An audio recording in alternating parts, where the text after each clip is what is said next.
この番組はご覧のスポンサーの提供でお送りします。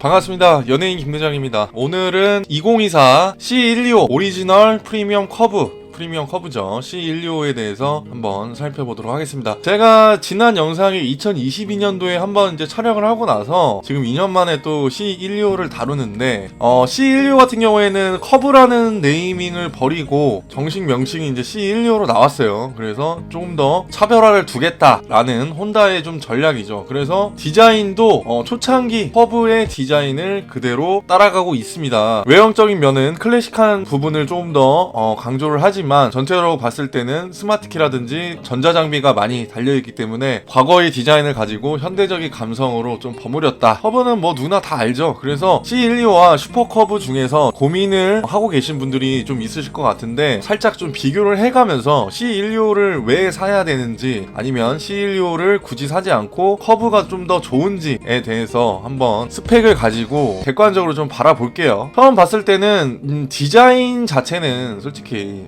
C125가 좀 압도적이죠. 좀 어느 정도 이 C125가 이전에 나왔을 때도 블루 색상이 좀 많이 눈에 띄었지만은 이제 2022년 그때 당시만 해도 이제 맷블랙이 항상 많이 나오기 때문에 맷블랙이 또 이제 고급스러운 좀 느낌이 좀 들어요. 그래서 맷블랙 색상이 나왔고, 그리고 이번에는 요 펄 그레이 색상입니다. 네, 펄 그레이 색상인데 카뎃 그레이라고 많이 좀 부르시더라고요. 이 펄 그레이 색상 조금 주목해 볼만 합니다. 2024년에 이제 새로 나온 컬러인데 그냥 딱 봐도 되게 시원시원한 컬러예요. 되게 좀 쨍한 블루 색감은 아니고 좀 약간 스카이 블루인데 뭐라고 해야 되죠? 좀 약간 탁하면서 그래도 좀 차분한, 그리고 고급진 그런 느낌입니다. 그래서 C125만의 그런 개성을 좀 나타내주고 있어요. 그래서 보면은 펄 그레이 색상, 이거는 솔직히 좀 뭔가 펄 그레이 색상은 또 이렇게 좀 차분하게 그레이로 이제 시트도 통일감을 좀 줘서 되게 좀 무난하게 C125를 즐길 수 있다. 오히려 전체적인 색상에서 이 혼다의 고급 모델들만 있는 이 레드 엠블럼이 좀 돋보이는 그런 색상입니다.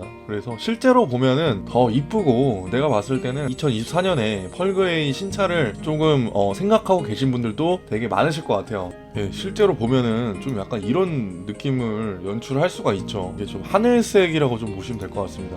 훨씬 이쁜 것 같아요. 이 진짜 우중충한 그 맷블랙보다는 확실히 이 펄 그레이 색상이 좀 병행으로 좀 나왔었는데 지금 이제 정식으로 좀 나와버리니까 또 눈길이 안 갈 수가 없습니다. 혼다의 시그니처는 레드지만 유독 우리나라에서는 이 레드 색상이 보기가 힘들다. 레드 색상 한정으로 해서 이달 프로모션이 이제 용품 교환권 10만원에 레드 컬러 한정 유류비 지원 25만원, 그래서 35만원을 좀 빼주고 있습니다. 그만큼 우리가 유추해볼 수 있는 건 뭐냐, 레드 색상이 인기가 많이 없다. 우체국 느낌도 나고 우체국에서 많이 탈 것 같은 그런 느낌이 나기 때문에 레드 색상이 우리나라에서는 좀 유독 인기가 많이 없는 게 사실입니다.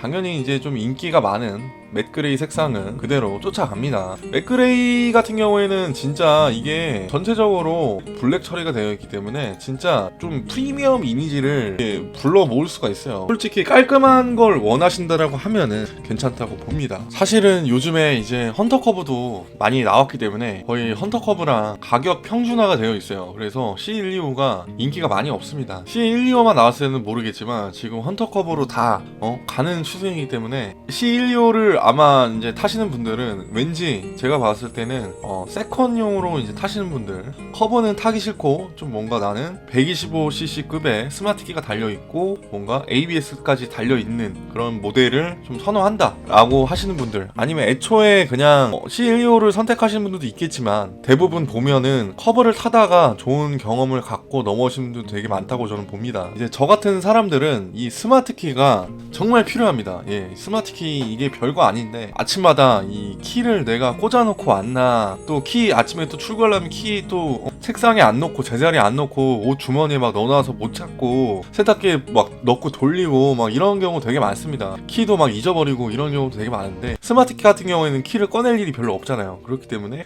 이 스마트키 다이얼식으로 인해서 간편하게 걸 수 있다라는 것 자체가 정말 좀 신세계입니다. 그래서 스마트키 시스템은 정말 한번 맞들리면은 돌아올 수 없을 정도로 이 키 관리가 정말 여러분들 저같이 정리를 생활하지 않으신 분들에게는 스트레스일 수밖에 없습니다. 커브 휠은 상업용 느낌이 좀 났긴 났는데 일부러 이제 이 C125 휠을 갖다가 끼는 커브에 끼시는 분들도 되게 많을 정도로 휠 디자인이 되게 무난하고 또 알루미늄이기 때문에 펑크가 나도 문제가 없습니다. 전면에 ABS가 장착이 되어 있어서 안전한 주행이 가능하겠죠. 아쉽게도 2채널은 아니기 때문에 앞에만 1채널이기 때문에 그 부분은 좀 고려를 하셔야 된다는 점.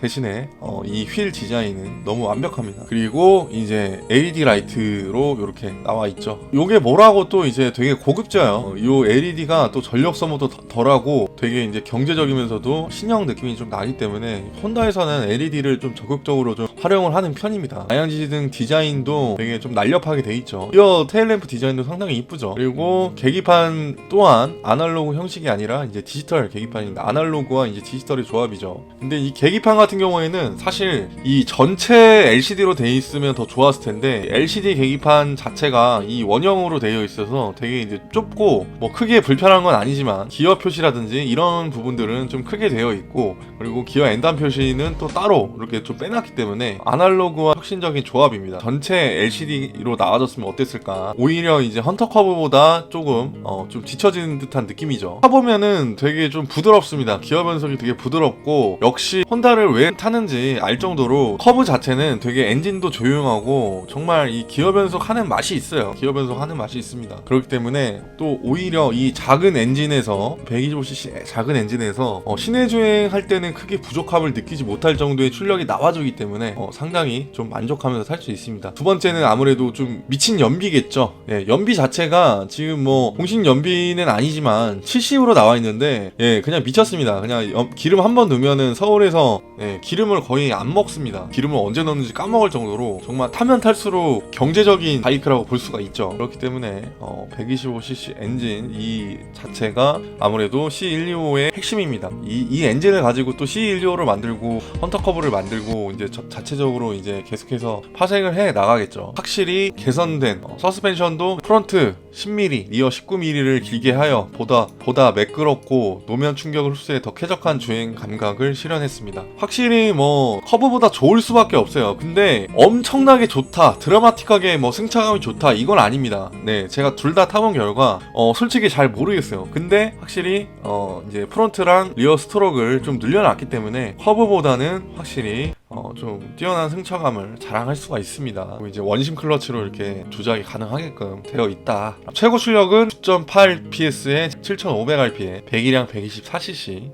연비가 70입니다. 그리고 가격이 제가 2년 전에 떠들었을 때는 가격이 470이었는데 지금 오히려 이제 가격이 2만원 내려갔습니다. 그래서 468에 이렇게 판매를 하고 있네요. 그래서 사실 뭐 C125는 프로모션도 크게 하지 않고 지금 헌터커브가 나옴으로 인해서 조금 주춤하는 것도 있긴 하지만 그래도 과거의 디자인을 60년 전의 디자인을 그대로 갖다 썼다라는 그 혼다의 자부심 그리고 이 원조의 품격, 원조의 품격을 좀 사고 싶으신 분들 이런 분들은 진짜 나쁘지 않은 선택일 것 같습니다.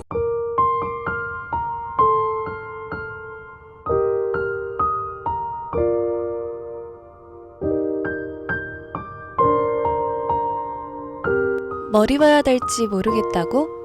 모토플러스로 와.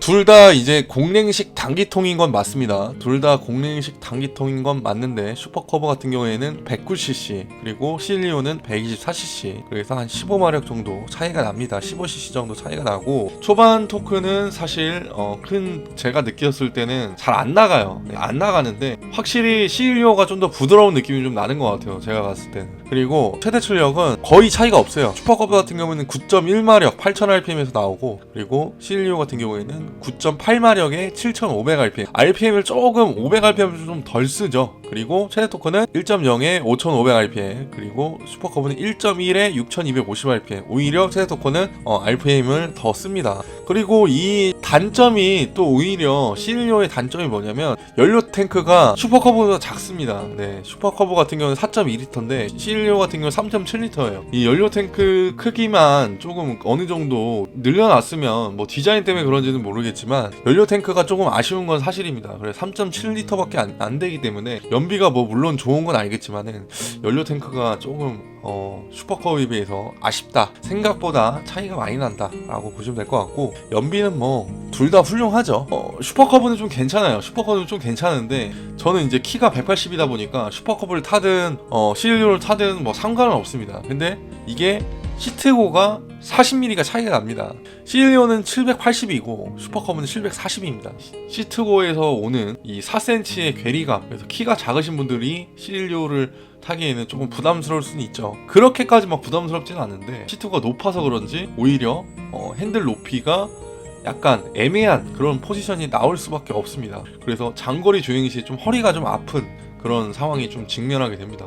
한번 앉아보시고 구매를 하시는 게 좋을 것 같습니다. 무게 같은 경우에는 한 10kg 정도 더 나가죠. 예, 무게는 크게 뭐 잘 못 느끼겠어요. 너무 가볍다 보니까 100kg면은 진짜 뭐 웬만한 여성분들도 부담 없이 타시기 너무 좋죠. 슈퍼커브 같은 경우에는 이 개인적으로 이 프론트에 캐리어가 있어요. 근데 얘 같은 경우는 이렇게 곡선으로 돼 있어서 기본적으로 캐리어가 달려있지 않고 바구니도 있긴 있지만 바구니를 다는 거는 완전 그냥 간지를 놔버리겠다는 거죠. 나는 진짜 실용성으로 다니겠다라고 하신 분들은 바구니를 달긴 달지만 기본적으로 캐리어가 없습니다. 네, 슈퍼커브 같은 경우에는 리어 캐리어도 기본, 그리고 프론트 캐리어도 이렇게 상업 비즈니스용으로 나왔기 때문에 당연히 이제 기본으로 나올 수밖에 없었지만 C16 같은 경우에는 이 캐리어의 공간도 되게 협소하기 때문에 어쨌든 애프터 파츠를 통해서 해결해야 되는 부분은 분명하게 있지만, 그렇기 때문에 조금 더 수납 공간에 대한 고민을 좀 해볼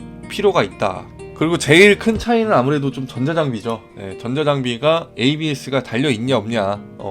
ABS가 달려있고 C16는 ABS 달려있고, 그 다음에 스마트키를 또 장착을 해놨기 때문에 키 자주 잃어버리시는 분들, 그리고 키를 내가 꽂아놓고 그냥 왔다 갔다 하시는 분들, 깜빡깜빡 하시는 분들은 이 스마트키를 선택하시는 게 더 좋을 수도 있습니다. 둘 다 이제 입문용으로 굉장히 좀 적합한 모델이고, 개인적으로는 좀 경제적인 부담이 없는 슈퍼커브를 선택하겠지만, 나는 이제 커브의 끝판왕을 좀 원조의 품격을 좀 느껴보고 싶다라고 하시는 분들은 C125를 선택하셔도 좋은 선택이 될 것 같습니다. 다만 시트고가 4cm 정도 차이가 나고 포지션이 조금 애매하다라는 게 C125의 최대의 단점이라고 저는 꼽을 수 있을 것 같아요. 제 영상이 도움이 되셨다면 좋아요 한 번씩만 부탁드리겠습니다. 저는 다음 영상에서 또 유익한 정보로 찾아뵙도록 하겠습니다.